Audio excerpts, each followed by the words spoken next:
Well, hello there. Coach Marci here. I just wanted to talk a little bit today about the journey that we all need to go on towards loving ourselves.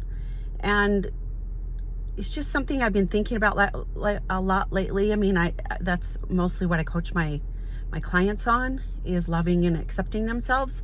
And so what I do know from going through it personally, and it's always an ongoing process, but also with what I've seen with my clients, is that learning to love ourselves, like we are all spiritual beings and we're divine.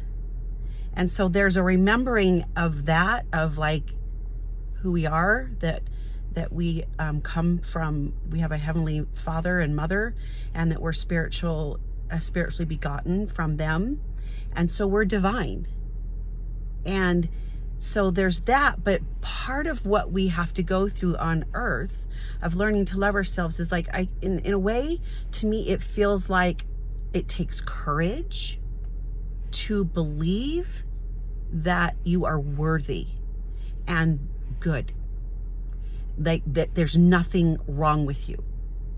And part of it is because of how our lower brain works. Like it's always looking for the negative, right?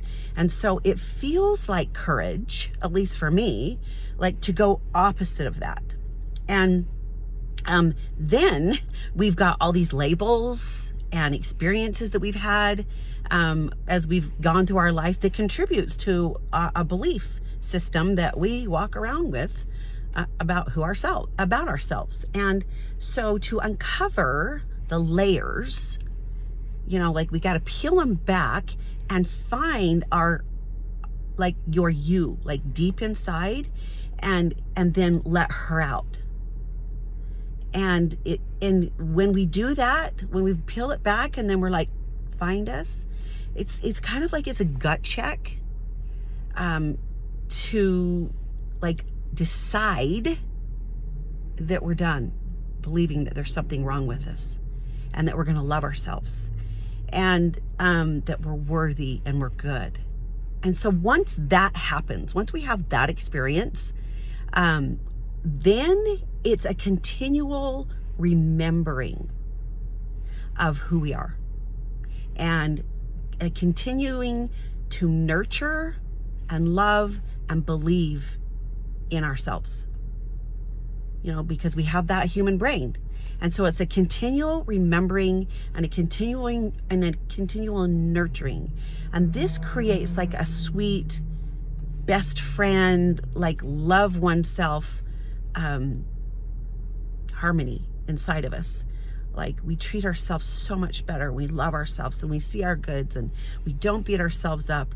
And that's where I say it's a continual remembering, because we forget, because we have a human brain and it points out negative stuff. And then it's like, oh, no, wait a minute.